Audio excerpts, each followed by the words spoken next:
Buenas noches y sed bienvenidos todos a este 18º concurso fotográfico San Miguel 2022 que organiza la Asociación Amigos de Santa Amalia.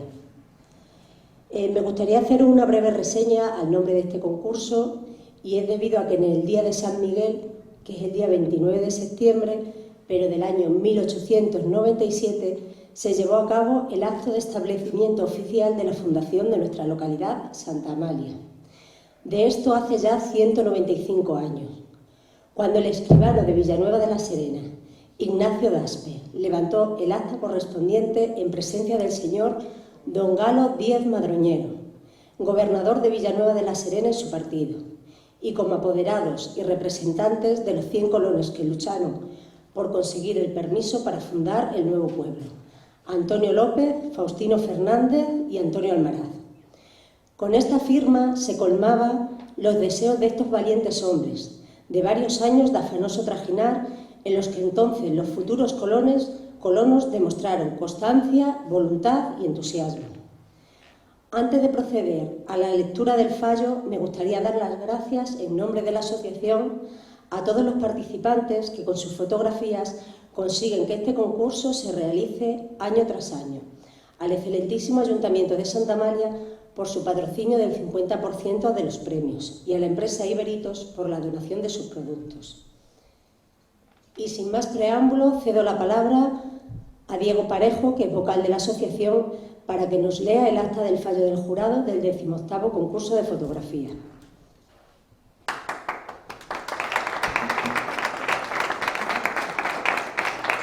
Buenas noches.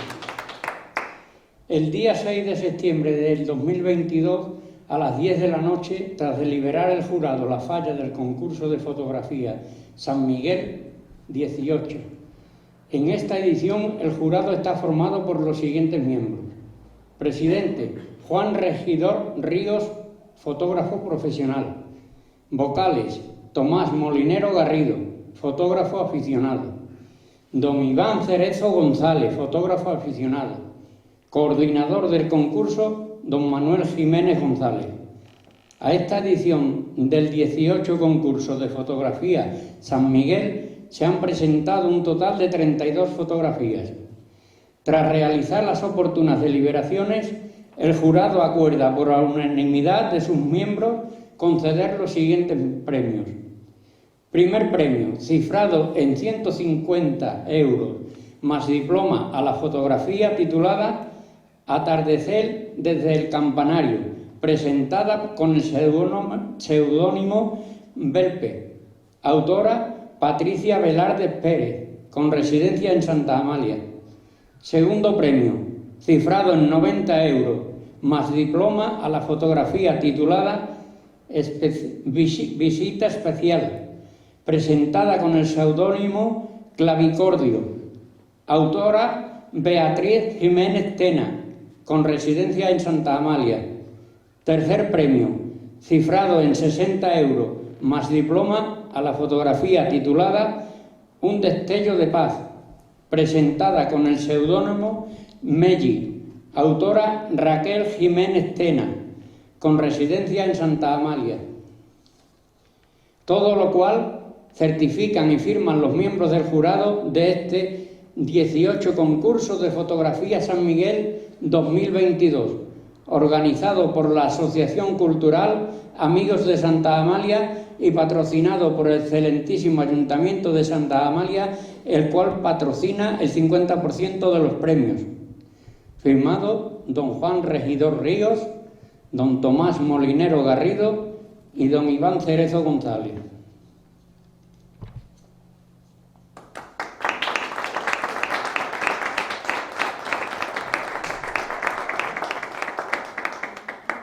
Antes de nada, vamos a disculpar al jurado que por unos motivos u otros no han podido estar presentes en la entrega de premios. Una vez leído el fallo por el jurado, vamos a proyectar un vídeo con todas las fotografías presentadas en este año 2022 al concurso.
jurado seguro que lo tuvo algo complicado para decidirse.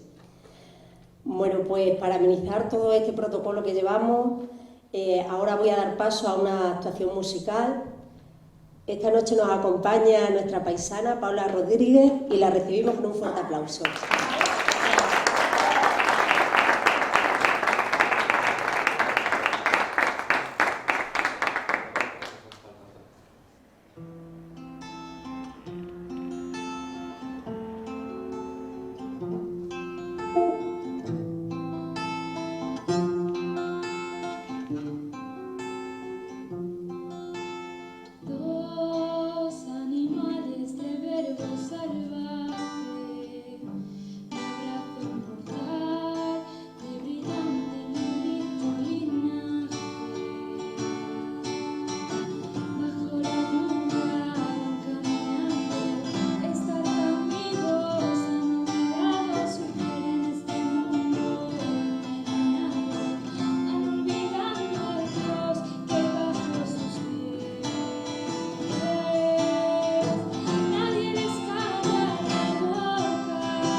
No dejas de sorprendernos, ¿no?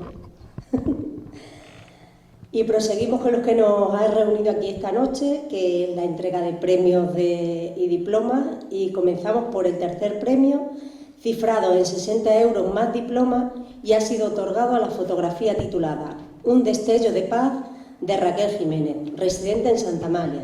Entrega el premio a Anabel Escobar Paulino, secretaria de la Asociación Amigos de Santa Amalia.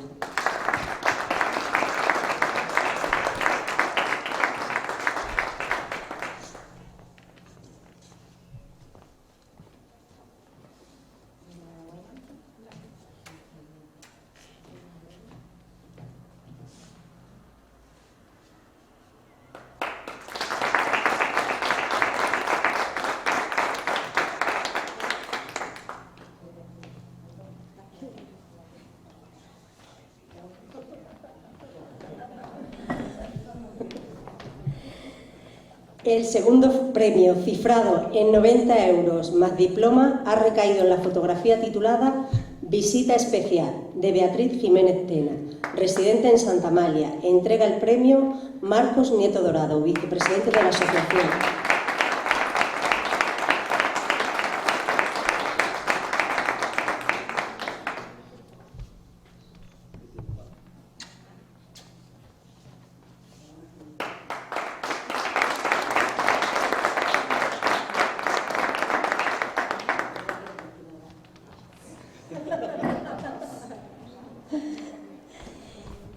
Y el primer premio, cifrado en 150 € más diploma, ha sido otorgado a la fotografía Atardecer desde el Campanario, de Patricia Velarde Pérez, residente en Santa Amalia. Entrega el premio Raquel Castaño Peña, alcaldesa del excelentísimo Ayuntamiento de Santa Amalia.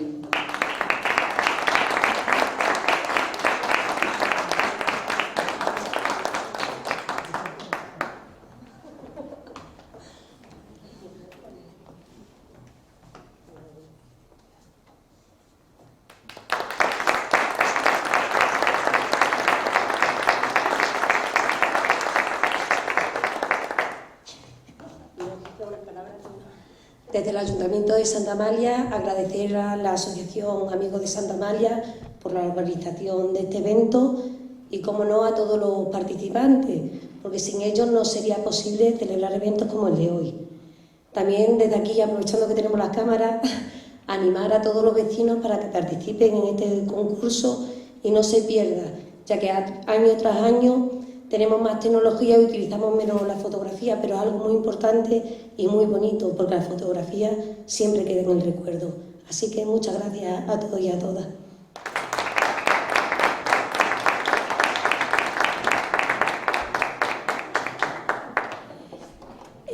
Antes de proseguir, es que tenemos una familia que está de boda y ha venido sola y exclusivamente a recoger el premio.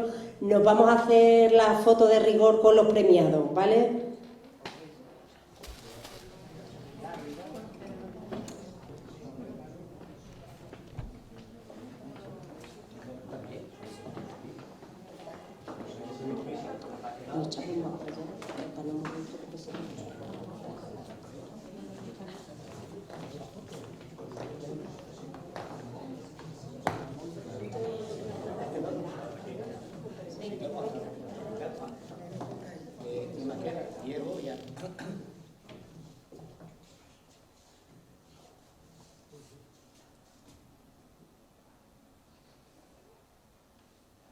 La cara bonita ahí. Parte bonita, ¿no?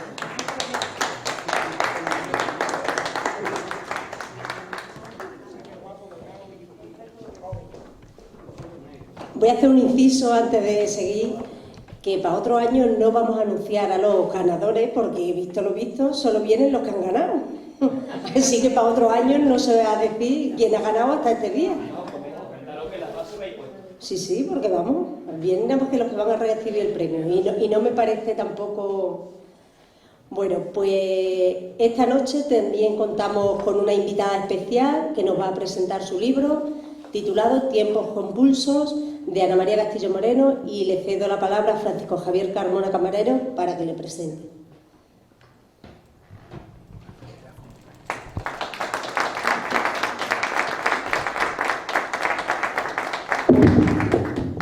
Estoy acostumbrado a mover este micrófono ya de esta Casa de Cultura. Pues sí, este micrófono lo conozco ya bastante. Sabéis que es casi mi segunda casa este pueblo, porque bueno, trabajo aquí hace ya bastantes años y me apetecía mucho presentaros a una amiga como es Ana Castillo, una persona a la que he seguido en su trayectoria vital y literaria desde hace muchísimo tiempo, desde más de 25 años. Y puedo decir públicamente que aparte de mi amiga, es una de mis escritoras favoritas, así, a pelo lo digo claramente.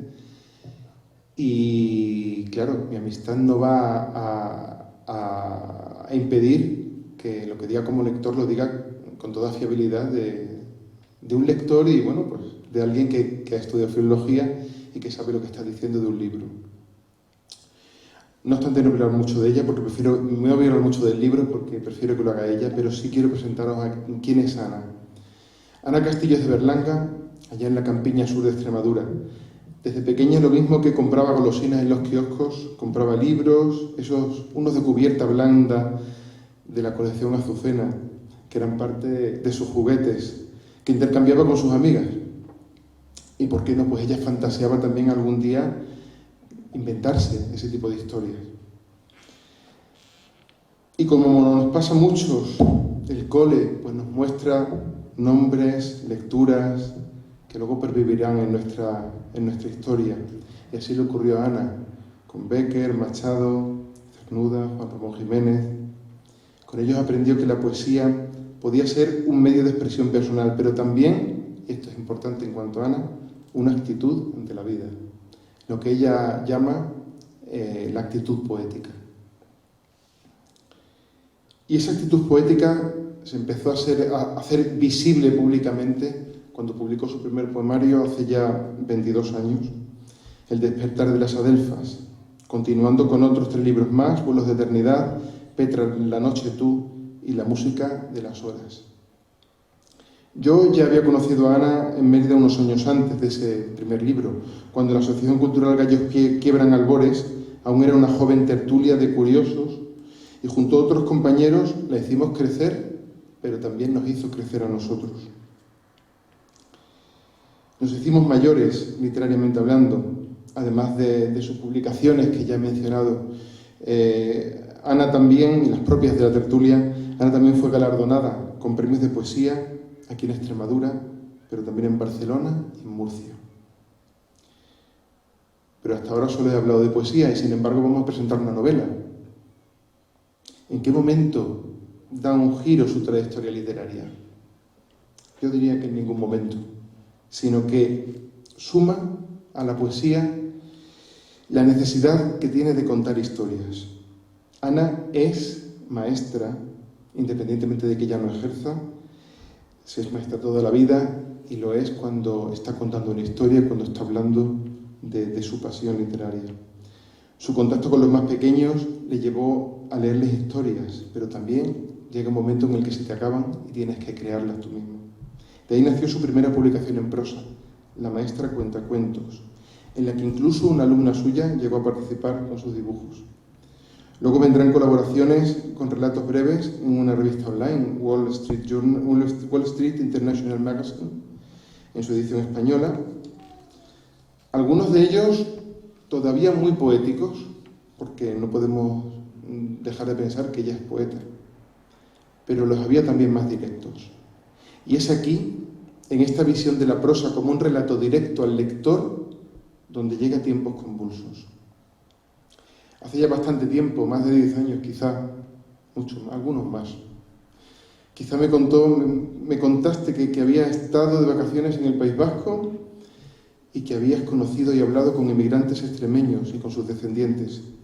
De todo aquel trabajo, casi periodístico, grabadora en mano, que empezó como algo informal, empezó a gestarse a lo largo de estos más de 10 años esta novela titulada Tiempos convulsos. No es una novela sentimental sobre unos emigrantes, ni tan siquiera es una novela política o histórica sobre los años del surgimiento de ETA. Es mucho más que eso, hay muchos más mensajes, hay muchas novelas dentro de esta novela, ¿no? La etapa que nos muestra Ana es el grupo social al que da voz, ha quedado olvidado durante mucho tiempo, prácticamente no ha salido a la luz y puede que incluso en familias de aquí de Santa Amalia se reconozca el relato de Ana. Puede que hayamos tenido familiares inmigrantes allá en el País Vasco, en Cataluña, en otros sitios, y que realmente reconozcan estos hechos que cuenta Ana. Si la poesía de Ana es un volcán de sensaciones, es sugerencia en cada palabra y hay que pararse a leer para degustarla, la prosa de Ana es una pantalla de cine. Lo que ves es lo que hay. Un lenguaje directo, descripción casi cinematográfica, apenas para situar al lector, y un diálogo desnudo, sin artificios. Son los propios personajes quienes cuentan la historia, y es el lector quien la juzga, no ella.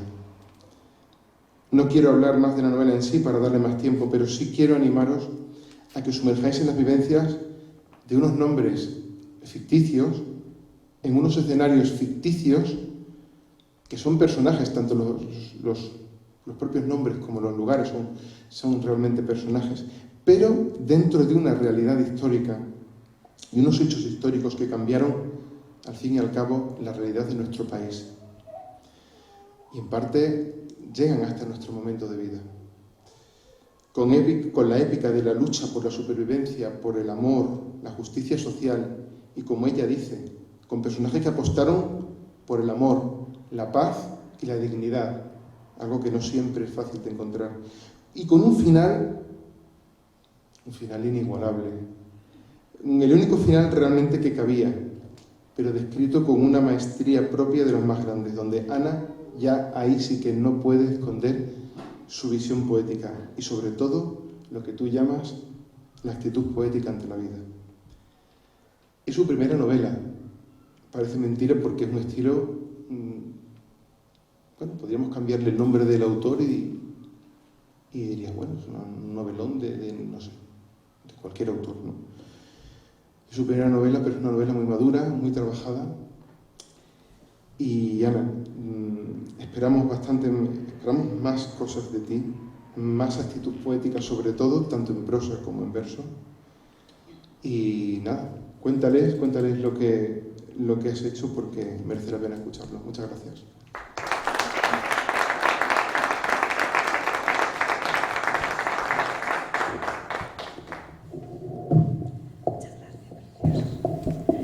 Bueno, a lo mejor no necesito micro o no. ¿Sí? ¿Así? Sí. Pues buenas noches a todos los presentes. Gracias por estar aquí. Gracias a la Asociación Cultural Amigos de Santa Amalia, Ana Cerrato, tengo aquí apuntados los nombres porque si no, Marcos Dorado, Ana Belén Escobar, Manolo Jiménez, a la alcaldesa del Ayuntamiento y al excelentísimo Ayuntamiento de Santa Amalia. Enhorabuena, aunque ya se han ido a los ganadores de los premios fotográficos. Enhorabuena a la chica que ha cantado, que lo ha hecho estupendamente. Y, como no, muchísimas gracias a mi amigo Francisco Javier, que siempre me emociona porque la amistad es algo pues que tiene un valor incalculable, y cuando está relacionada con los sentimientos que surgen de la literatura, de la poesía, de la narrativa, en fin, de la vida, pues bueno, es que no hay palabras. Su mujer, Paqui, pues exactamente igual. Hace muchísimos años que nos conocemos, hemos compartido mucho, nos conocemos perfectamente y pues nada, me ha emocionado bastante. Muchísimas gracias. A ver, esta novela empezó a gestarse en mi mente porque conocí a una serie de personas que habían estado trabajando, incluso de maestros y maestras en el País Vasco, y otros que simplemente habían estado trabajando pues periódicamente como obreros, otros como guardias civiles, como policías nacionales, y a raíz de su relato de lo mal que lo habían pasado, no solamente ya por el tema de la violencia física, sino por el tema en sí de la adaptación a un sitio que ahora a lo mejor no nos puede parecer muy diferente, porque los medios, las redes sociales y los medios de las posibilidades que tenemos de viajar pues han acortado distancias, pero en la década de los 60 y los 70 irse al País Vasco, a Cataluña, era poco más o menos que irse a otro país, o sea que era bastante diferente. Y bueno, pues me empezó a rondar en la cabeza que tenía que escribir algo sobre esto, porque yo quería no pasar por dejarla, sino por probar otro terreno, y era el terreno de la novela, en el que puedes explayarte más a la hora de plasmar tus emociones y tus sensaciones. Pues la poesía no deja de ser un ejercicio muy difícil, porque tienes que concentrar mucho lo que sientes, y lo que en una novela, por ejemplo en este caso 400 y pico de páginas, se expresa, pues en una poesía puedes expresar más o menos las mismas emociones, pero fijaros que condensados, que a lo mejor son 100 versos como mucho, ¿no? Entonces, de esta manera, pues yo quería probar algo que me diera mucho más juego y por experimentar otra cosa. Y creo honradamente que me ha salido bastante bien. Porque además no ha sido un trabajo hecho así porque sí, sino que ha sido muy madurado. He recopilado muchísima documentación tanto oral, o sea, de hacer entrevistas, como documentación escrita. Es una novela en la que yo he entrevistado a personas de diferentes sectores sociales y de diferentes culturas, de diferentes puntos de vista ante la sociedad, como son pues, maestros, maestras, guardias civiles, policías nacionales, curas, seminaristas, obreros, sí, ya lo he dicho prácticamente todo. Bueno, y jóvenes de aquella época, cómo fueron evolucionando y cómo veían la sociedad en aquella época los jóvenes. Los otros eran en aquella época ya adultos. Entonces, con esto, ¿qué es lo que yo he pretendido? Pues bueno, y también, yo sabía que me faltaba algo, también he entrevistado a sindicalistas, a militantes del PC y a personas que en aquella época eran partidarios y militaron en ETA.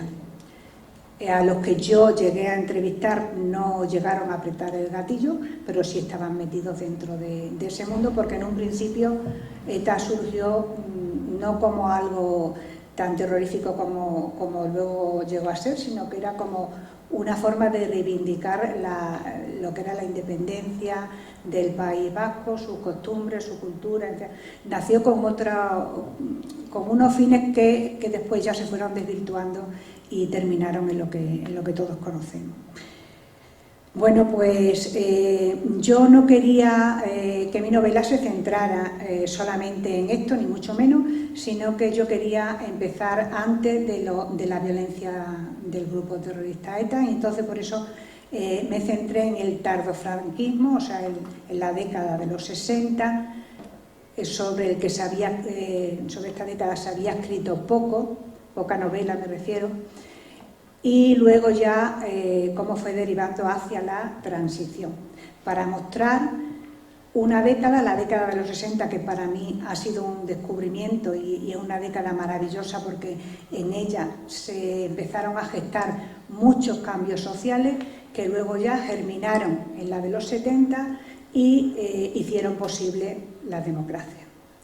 Así que todos los personajes de la novela tienen un protagonismo, son personajes relevantes, no hay un personaje principal, todos son principales, y yo me impuse a mí misma la condición de que no tomaría partido por ninguno de ellos, sino que todos tienen su propia voz, todos manifiestan su sufrimiento y sus alegrías y sus puntos de vista desde su particular posición ante la vida, y yo lo que he hecho ha sido conducirlo hacia un final, que claro, ese sí es el final que yo he querido tener, porque he querido apostar por la paz, el amor y la dignidad, pero porque los personajes de mi novela están basados en personajes reales que apostaron también por la paz, el amor y la dignidad. Así que todas estas cosas nos podemos encontrar en la novela. La novela comienza con el viaje de una extremeña, de un pueblo en el que yo me he inventado el nombre, Rosaleda. Esta extremeña se ha quedado huérfana, ya han emigrado al País Vasco su madre viuda y unos tíos, y bueno, pues le han encontrado trabajo en una casa de asistenta, de interna, y bueno, pues ella viaja desde Rosaleda al País Vasco. Tiene un novio que está haciendo el servicio militar, y en fin, ahí hay una serie de circunstancias tristes, de inquietud ante lo que le espera, porque ella está acostumbrada a vivir en un pueblo, en una casa baja, donde va al patio, va al corral, sale a la calle, y aquí tiene que ir a vivir a un piso muy pequeñito, compartirlo con sus tíos, estar trabajando de interna en una casa en la ciudad, en la capital de la provincia. Bueno, le cambia la vida completamente. Entonces, en la novela pues expresa cómo tiene que adaptarse a todo esto. Y al mismo tiempo cómo sus familiares, algunos de ellos obreros, en los astilleros, porque esto se desarrolla en el País Vasco, en un pueblo que también me he inventado el nombre, pero bueno, es un pueblo que aglutina las costumbres de muchos pueblos del País Vasco. Podría ser cualquier pueblo del País Vasco pesquero que está al lado del mar. Y pues claro, allí uno de los trabajos que más abundaban era en los astilleros. Pues estas personas pues están trabajando en los astilleros con todos los peligros que conllevan, el que son novatos, el que no los han preparado, el que la maquinaria pues a lo mejor no funciona como tiene que funcionar, que les da miedo protestar para que no los echen y encima tienen que aguantar las bromas, las burlas y el rechazo de parte de la población vasca, no de todas, pero de parte de ellas. Por ejemplo, uno de los chascarrillos con los que se metían con ellos eran ¿a qué se parece el cacereño? A los huevos del CAT. El CAT es Centro de Abastecimiento y Transporte, que existía en la época de la posguerra cuando había poco alimento. Y cacereño se le ponía a todos los emigrantes, sobre todo los que venían de Extremadura. ¿Y en qué se parecen? Pues en que son bajos y pequeños. O sea que eso, por ejemplo, pues lo tenían que escuchar cuando estaban en el trabajo, iban de una sección a otra, pasaban los extremeños, pues a sus espaldas les iban contando estas burlas, ¿no? Una de las ventajas con las que se encuentran estos emigrantes que llegan a estas zonas de aluvión migratoria, como puede ser el País Vasco, también Barcelona, Madrid, es unas organizaciones religiosas, que no sé si vosotros habéis oído hablar de ellas, aquí en Extremadura también existían, que son la OAC, Hermandad Obrera de Acción Católica, ¿os suena? La JOC, Juventud Obrera Cristiana, y la GEC, Juventud de Estudiantes Católicos. Pues gracias a estas organizaciones, los emigrantes y también los propios vascos o los propios catalanes, donde fuera, no solamente acogían a emigrantes, pero sobre todo a emigrantes, los emigrantes encontraban allí un punto de apoyo que era como su salvación, porque la mayoría de ellos llegaban analfabetos.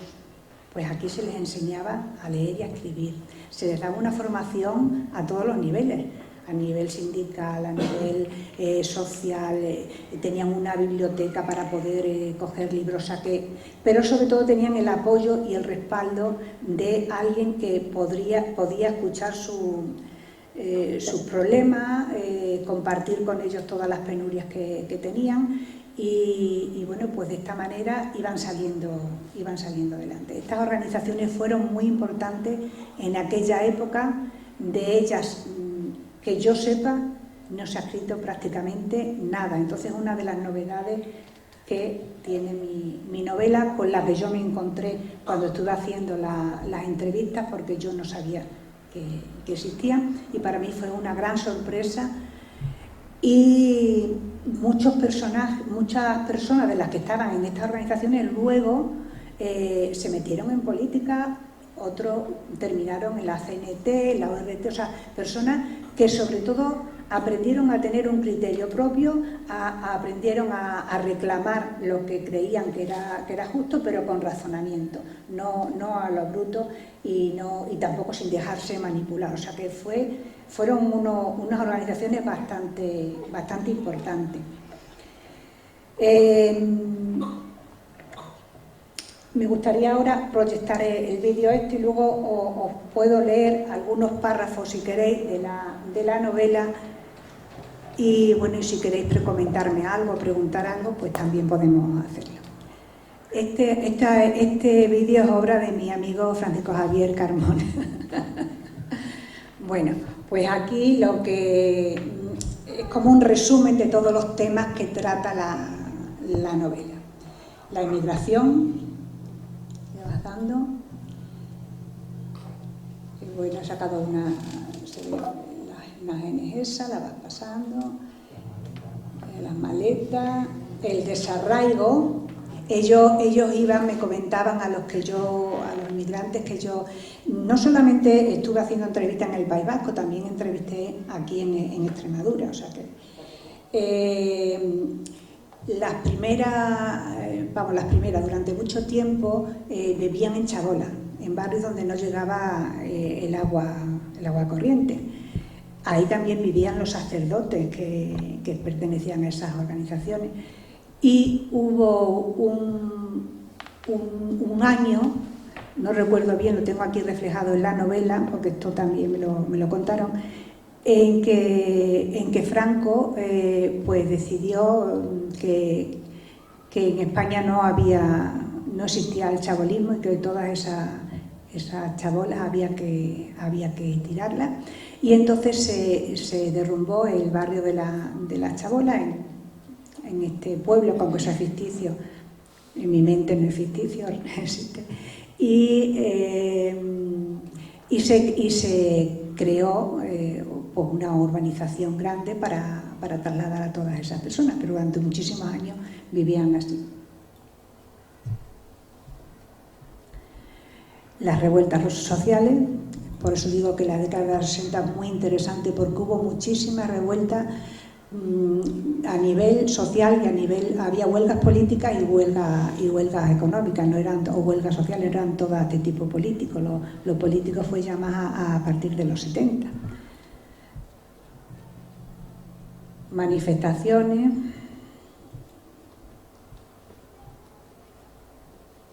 los estados de excepción en el País Vasco, miedo, comisiones obreras, sindicalismo. Ya entonces empezaba a luchar por los derechos mucho antes, ¿no? Pero ya había manifestaciones por las mujeres, las huelgas, los jóvenes. En aquella época los jóvenes tuvieron un gran protagonismo. A mí me gustaría que en esta tuvieran el mismo protagonismo, porque se movían, pero bastante. Ahí luchaban por un sindicato estudiantil que fuera democrático.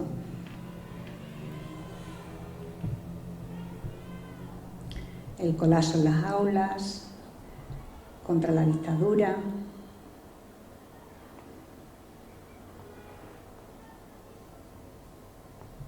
Los primeros de mayo, las dos iglesias aparecen muy bien representadas las dos iglesias aparecen representadas en mi novela. Por una parte está la iglesia tradicional, que estaba pegada a lo que era la dictadura, al caudillo, y llevaba el caudillo bajo palio, por eso he escogido esta fotografía. Y luego estaba la otra iglesia, la iglesia de los curas obreros, la iglesia a la que pertenecían los movimientos estos que os he dicho, la OAC, la JOC, la GED, en las que estaban metidos pues muchísimos obreros, muchísimos estudiantes y la gente que realmente quería hacer cambios. De hecho, había sacerdotes que pertenecían a estas organizaciones que fueron desterrados. Uno de ellos aparece en la novela, porque no eran incómodos para el régimen. Se les acusaba de que de alguna manera fomentaban el comunismo, cuando eso no era cierto. Lo que ocurría era que en las manifestaciones que se hacían, sobre todo el 1 de mayo, se colaban, como en todas las manifestaciones, pues aprovechan y se cuelan toda la gente, ¿no?, que quiere, y había algunos pues que gritaban consignas pues que estaban a favor del comunismo o de otra cosa, ¿no? Eso no tenía nada que ver con la Iglesia, porque estas organizaciones querían una justicia social, pero sabían hacerlo, eran personas muy cultas, entonces tampoco iban a ir a meter la pata así como así para que todo se viniera al traste. Ellos sabían cómo lo tenían que hacer. Entonces, bueno, pues las dos iglesias que aparecen en la novela. Incluso en la novela aparece aparece un capítulo bastante extenso de algo que con lo que yo también me encontré, que me sorprendió muchísimo. Fue un documento que me hizo pasar un sacerdote, que cuando yo lo conocí ya no era sacerdote, se había casado, que perteneció a la JOC, extremeño, estuvo en Francia, allí organizó también un grupo de JOC, y este hombre es un hombre muy comprometido con la Iglesia, con el Evangelio, pero el de verdad, el de base. Y bueno, pues me hizo llegar una carta extensísima, que habían escrito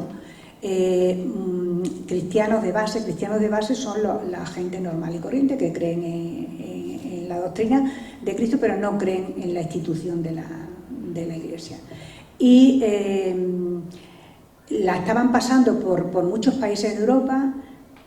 Él me hizo llegar la que estaba aquí en España con un montón de firmas, la iban a pasar también a Francia, y la carta no tiene desperdicio porque la carta es una carta dirigida al Papa, entonces a Pablo VI, en la que sin cortarse ni un pelo, pues ponen a lo que es la institución de la Iglesia, pues la ponen, como se dice vulgarmente, a parir, porque pues la tachan de que no está a favor del pobre, de que está a favor del rico, de que el Papa es un prisionero dentro del Vaticano, en fin, en esta línea. Y esa carta, un poco reformada, porque si no sería extensísima, aparece también en la novela. O sea que en la novela hay mucha documentación que merece la pena porque se desconoce. Bueno, continuamos. El terrorismo, la lacra del terrorismo, que dividió también mucho a los extremeños, porque los jóvenes, en esta novela que dura 21 años, pues pasan 3 generaciones. Por ejemplo, pasa la generación de la madre de la emigrante que fue jovencita al País Vasco, y luego un sobrino suyo, o sea, 3 generaciones. Bueno, pues por ejemplo, este sobrino, que también es uno de los protagonistas de la novela, pues está metido en revoluciones y en follones de tipo terrorista. ¿Por qué? Pues porque a los jóvenes, y sobre todo si tienen orígenes extremeños, andaluz, gallego, pero que no sean vascos, pues les comen el coco con más facilidad, porque ellos tienen que darse, tienen que hacer mérito para ser admitidos en la sociedad. Entonces, si habéis visto la película de 8 apellidos vascos, ahí se refleja, ¿no? Pues esto es lo mismo, ¿no? Ellos tenían que estar siempre en primera fila. El primer asesinato, el terrorismo, en la novela también hay secuestro, asesinato, el atentado de Carrero Blanco, que por una parte era criticado, pero había una parte en la enseñanza, en las escuelas, donde lo celebraban, sacaban un jersey y lo movían así como vitoreando. O sea que la escuela era y sigue siendo un germen de ideología. Por eso esto no se termina. Otro atentado. Bueno, esto ya son imágenes de atentado. El dolor que eso provoca. Fallece Franco. El final de una dictadura. Y el comienzo de la democracia. Ahí tenemos a Adolfo Suárez.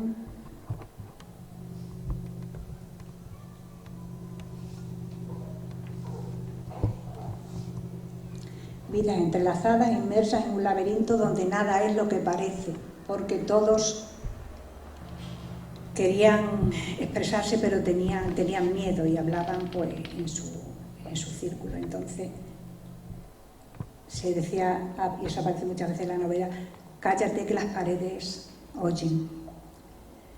Esto ya es como un resumen: la emigración, las revueltas sociales, el miedo que se pasaba, el terrorismo, el dolor, la amistad inquebrantable, es otro valor que se trabaja mucho en la novela, y el amor. El amor es el que salva a los personajes. Siempre el amor para sobrevivir en tiempos convulsos, apostando por la paz, el amor y la dignidad. Y ahí se termina en esta novela, que ya he dicho que tiene muchos personajes, muchas tramas principales, hay un grupo que yo deseo destacar, y es el grupo de las mujeres. Las mujeres todas, desde las mayores a las más jóvenes, porque todas ellas, desde el silencio, el dolor, la alegría, la renuncia, el trabajo, la intuición, el amor, la amistad, el compromiso con la verdad y la justicia, sostienen el desarrollo de los hechos, facilitan el encuentro de unas con otras y la apertura de miras, y entre ellas hacen posible que los conflictos se resuelvan felizmente y que, por muy terribles que sean los hechos ocurridos, a través del arrepentimiento y el perdón pueden acortarse distancias. Aunque el olvido sea imposible, sí se pueden cicatrizar heridas y hacer posible la convivencia.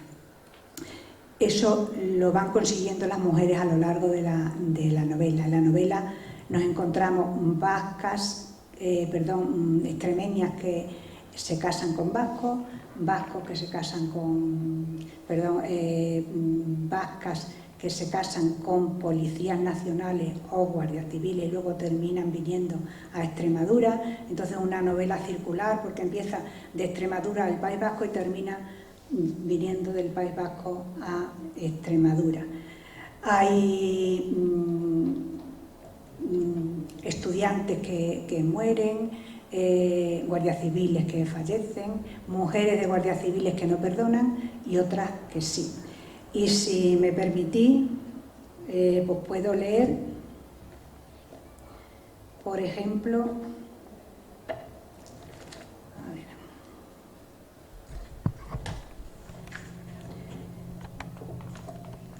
no he cogido las gafas, pero creo que no me va a hacer falta. Mira, por ejemplo, lo que os ponía el ejemplo de el chico Carlos, de una generación, pues ya la última generación de la novela. Sus padres quieren que haga el servicio militar y el chico dice que no, que él se va a hacer objetor de conciencia.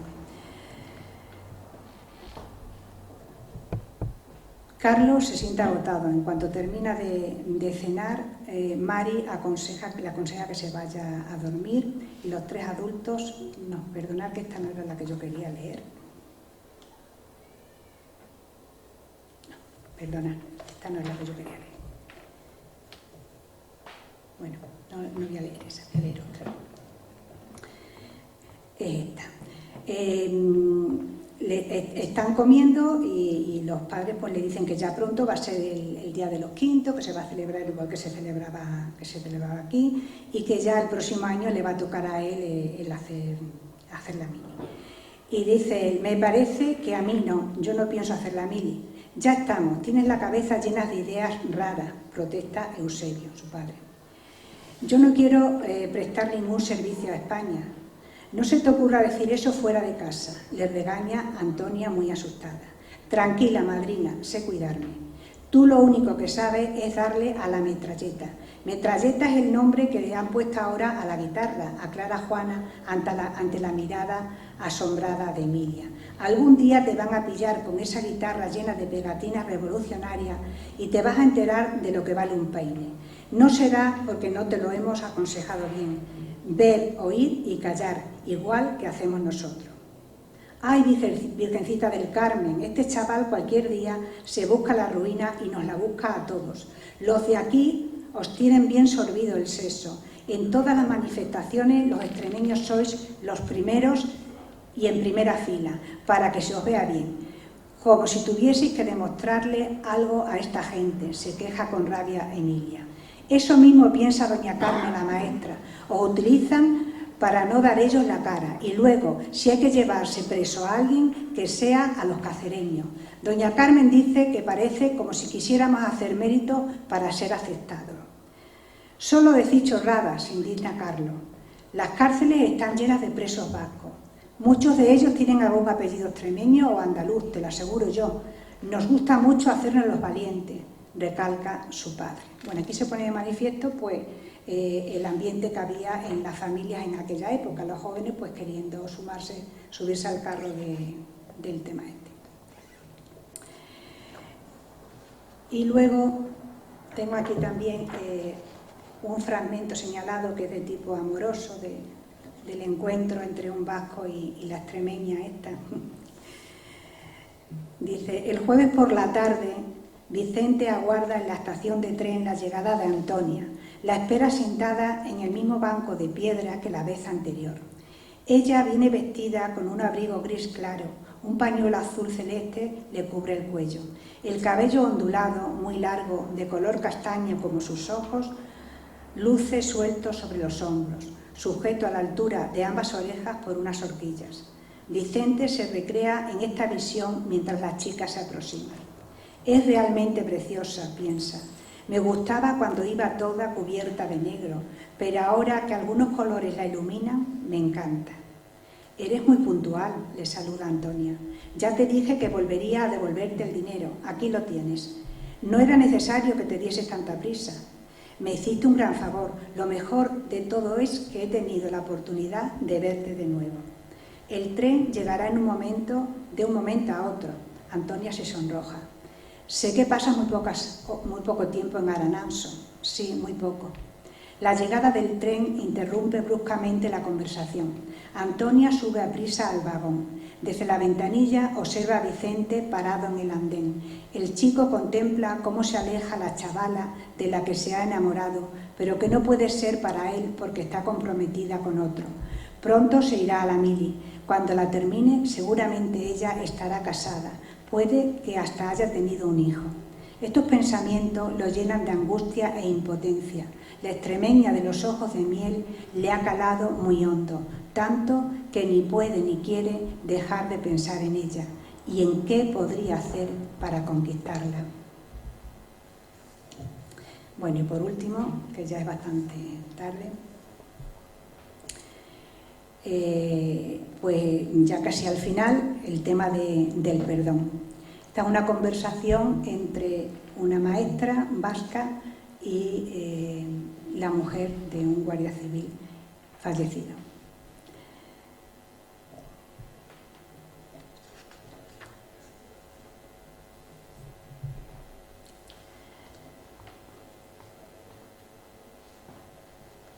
Llaman débilmente con los nudillos a la puerta de la clase.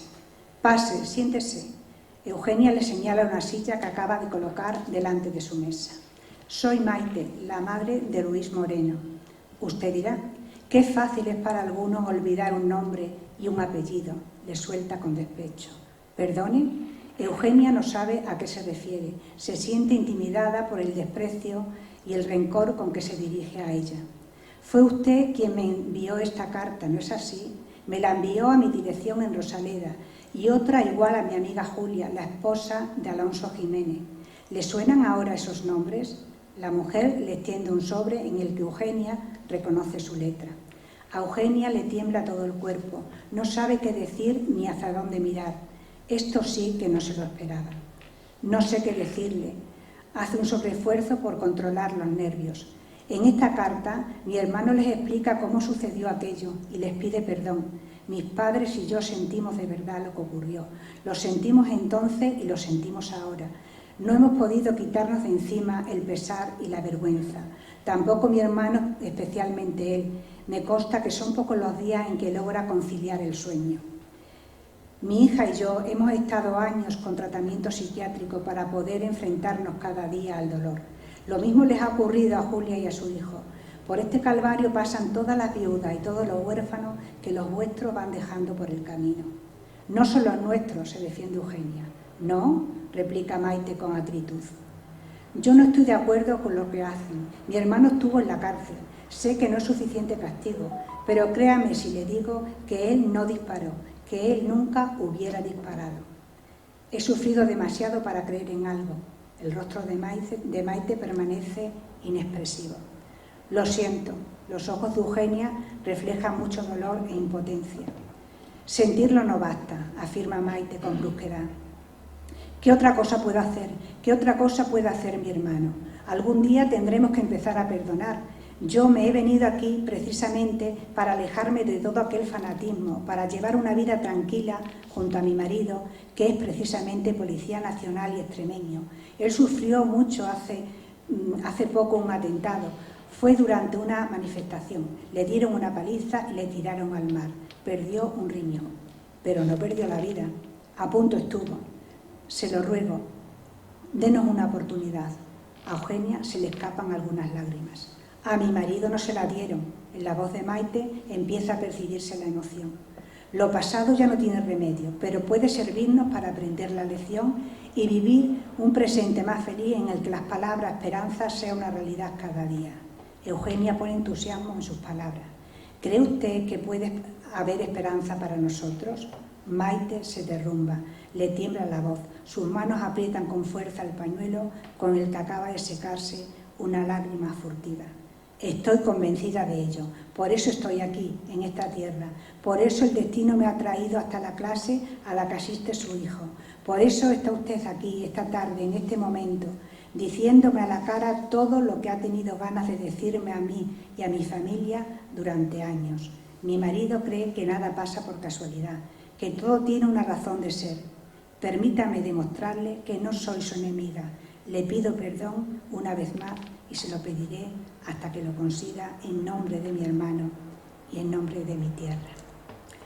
Y bueno, pues de esto y de mucho más, pues 21 años encerrados aquí, esperando a que quieran leerlo. Muchísimas gracias.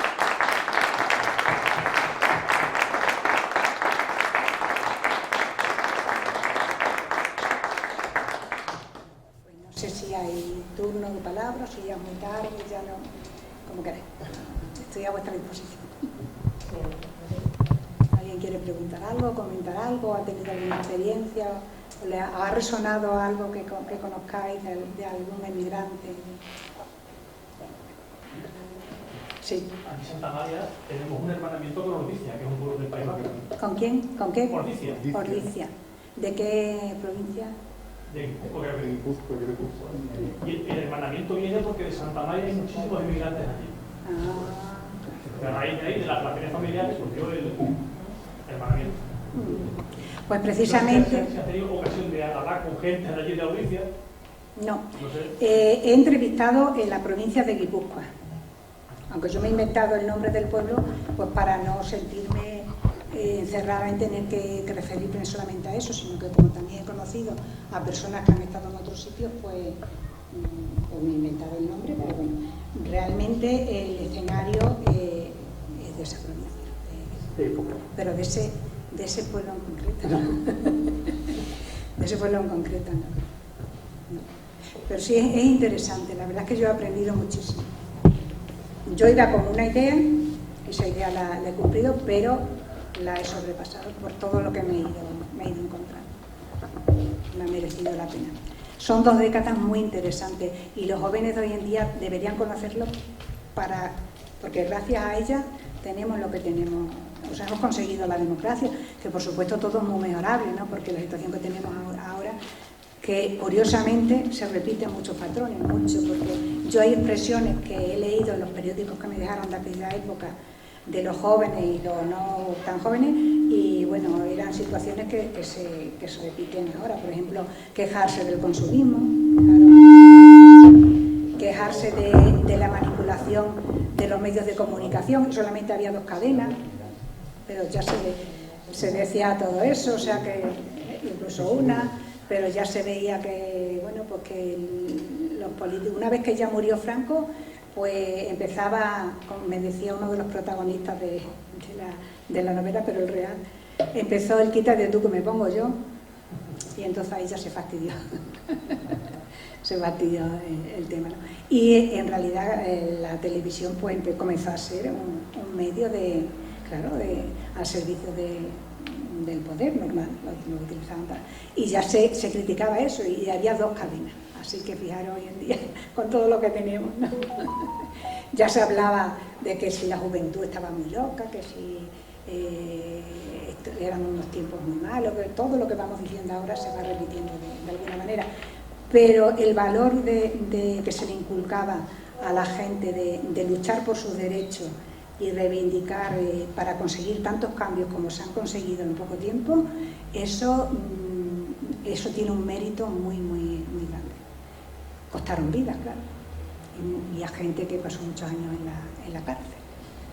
Bueno, pues, luego hay algo que es universal, que es el tema de la emigración en aquella época. También. Es decir, esto está enmarcado en el País Vasco, pero realmente muchos de los sentimientos, de las costumbres, podría ser perfectamente imaginaros alguien de la Extremadura de los años 50, pues en Barcelona, o en Suiza, o en Alemania, el cambio es radical, ¿no? Pero también en el País Vasco. Cambiar de todo, de pensamiento, de vida, de sensaciones, de amistades, construir una vida nueva. Todo eso también está en esta novela. Y otro de los valores que también se representan aquí es, bueno, es que de cualquier libro se pueden sacar muchas cosas, ¿no? Es el tema de empoderar un poco a los extremeños, porque pues ese sentimiento que tenemos como de ser inferiores, pues no, aquí en la novela se ve como incluso los mismos vascos alababan a las mujeres extremeñas porque ellas trabajaban en cualquier sitio, mientras que las vascas preferían quedarse en casa. Y después pues encontraron aquí en Extremadura pues la paz y el sosiego que no tenían en otros sitios, ¿no? O sea que, bueno, pues todas estas cosas. Bueno, pues muchas gracias por vuestra atención. Para mí ha sido un placer esta oportunidad de poder hablar de mi novela, que me ha costado mucho trabajo. La he gozado y la he padecido, las dos cosas. Perdona, Ana, sí. ¿qué tiempo has tardado en hacer? Eso me da vergüenza contestar. Hola, Ana. ¿Qué tiempo has tardado en hacer el libro? Desde que empezaste la investigación, te documentaste, todo eso. Te lo comento, porque es que 10 años por lo menos. Porque lo dejaba durante algunos periodos, lo dejaba. Y entonces cuando volví a retomarlo, pues tenía que empezar de nuevo, porque para que todas las piezas encajen, aparte que yo he tenido que estudiar muchas cosas que yo no sabía. Yo no sabía de la evolución histórica, por ejemplo, del comunismo, la evolución histórica del marxismo, o sea, he estudiado, realmente he estudiado. Y aunque esto no es un libro de texto, por supuesto, pero para yo poder crear unos personajes que se desenvolvieran en ese medio, yo tenía que saber cómo sentían, cuál era su ideología. Entonces eso me suponía mucho esfuerzo, lo tenía que combinar con mi trabajo. Pues tenía que descansar. Cuando descansaba, mal hecho, porque me costaba más trabajo. Habré tardado entre la recopilación de datos, que me llevé bastante, casi 2 años, porque tenía que ir al País Vasco, luego el tiempo que estuve aquí, más la documentación que tuve que recoger, luego escribirla, volverla a escribir, volverla a reescribir, o sea, está retocada y bien retocada, y luego ya la última fase, que no es ningún tipo de bicoca, que es encontrar la editorial y que salga. Entonces, hasta que se ha editado, o sea, cuando se editó yo ya llevaba 3 años que la novela se había terminado. Pero hasta que se ha editado, desde que empecé hasta que se ha editado, unos 10 años. Yo recuerdo la conversación que tuve contigo, ese verano que dijiste, me he ido al País Vasco y... Fui 2 veces. Sí, sí. Yo creo que se vivió en Mérida, fíjate tú, no se imaginas. Sí, la verdad que sí. Pero bueno, ha merecido la pena. Sí. Que creo que ha sido bastante valiente a la hora de decir que haces el libro por la reconciliación, Sí. el amor, ¿no? Sí, sí. Porque yo leí Patria y es un libro que he intentado hacer más o menos lo mismo, contar la historia del problema de ETA, de la sociedad vasca de aquella época tan confusa. Y lo he intentado hacer de una forma tan imparcial que le han pegado palos los de un lado y los de otro. Por eso creo que todo ha sido un poco, no sé cómo se reflejará eso en el libro, Sí. pero que creo que es una Pues acto mira, de valentía. el tema de, o sea, Patria salió después de que saliera, menos mal, porque si no, de que saliera esta. Pero Tiempos convulsos termina prácticamente justo donde empieza Patria. O sea, que Patria está muy centrada en la época sangrienta de ETA. Y Tiempos convulsos, no, Tiempos convulsos empieza desde los 60, o sea, sigue la evolución, de tal forma que el lector se puede hacer una idea muy clara de todos los acontecimientos que han ido sucediendo para dar lugar a eso y a otras cosas, no solamente Es una época a que eso. no se ha contado mucho, No. ¿no? Realmente, ¿no? Parece que ETA estaba ahí, ya está. Sí, Pero había más cosas que ETA. sí, mucho más. Había más cosas, había más movimientos. ¿Y cómo se llega a eso? ¿Cómo llega a una sociedad que parece que no es problemática, ¿no? Bueno, una sociedad exactamente que parece como que todo está colocado y nadie se atreve a moverse. Pues por dentro estaba bullendo, estaba como las ollas que ponemos en la cocina, estaba bullendo y ya, pues hasta que... Pero yo digo, es que lo de ETA realmente en este libro es un tema más. Sí. Está la emigración, los movimientos obreros, los movimientos juveniles, estudiantiles. Por eso que es que lo de ETA es una cosa más, realmente, ¿no? Pero es que está ahí, evidentemente. Y a mí pues me interesaba que se llegara a ese final, al final de la reconciliación, porque realmente yo creo que hay mucho, bueno, creo y lo pude constatar cuando hice la entrevista, que hay muchos vascos que no están, vascos y extremeños que viven allí, que no están a favor de que hayan tenido que ser las cosas así. Lo que pasa es que bueno, hay miedo. Y después también es cierto que la gente que ha sido víctima del terrorismo, pues olvidar eso cuesta. Pero también hay gente que, aunque no lo olvide, porque olvidar no se olvida, están dispuestos a que se pase página siempre que sea con un respeto, con un reconocimiento de que eso ha existido. Lo que no podemos tener es ahora a terroristas en el gobierno, ¿no? Eso es un bofetón para la gente que ha sufrido tanto, ¿no? En fin. Vamos, no me quiero meter en política, pero que es así, ¿no? Es la realidad. Y bueno, pues esta es la novela. Así que si queréis adquirirla, pues ahí está mi marido, que es el que se va a encargar de eso. Y si no, pues nada, pues me alegro de haber compartido todo esto con ustedes. Muchas gracias.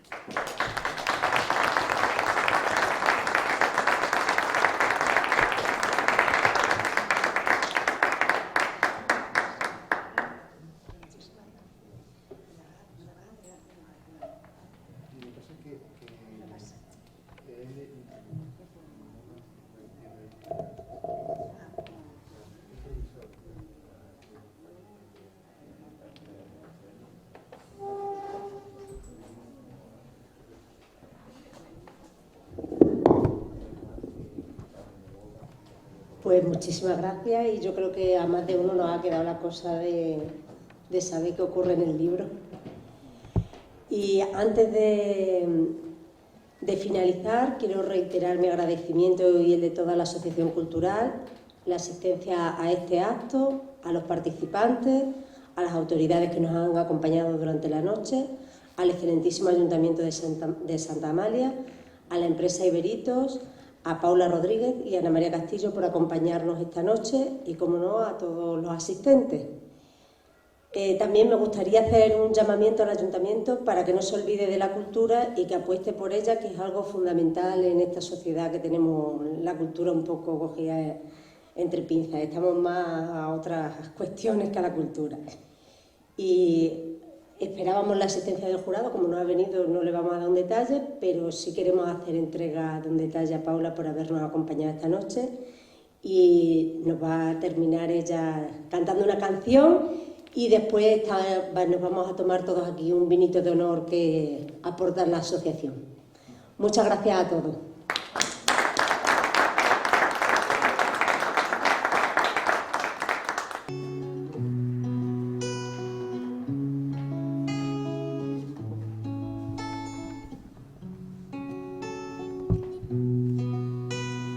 Vengo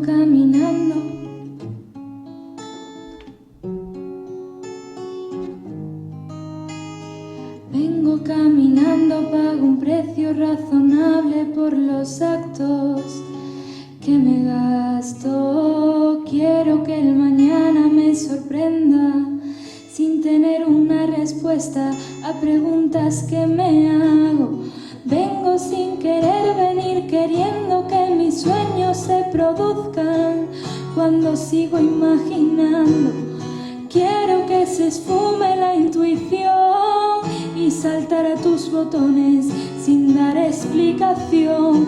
Dime si me concedes este aire, que como descubro qué es lo que pasará cuando pase otro tren.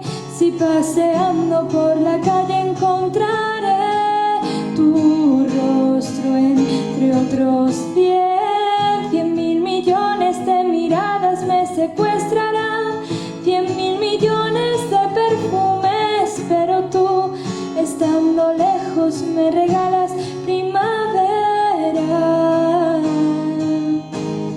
Que como descubro cuánto me queda por ver, qué es lo que pasará cuando pase otro tren. Si paseando por la calle encontraré tu rostro entre otros 100.000 millones de mí me secuestrarán, 100.000 millones de perfumes, pero tú, estando lejos, me regalas primavera.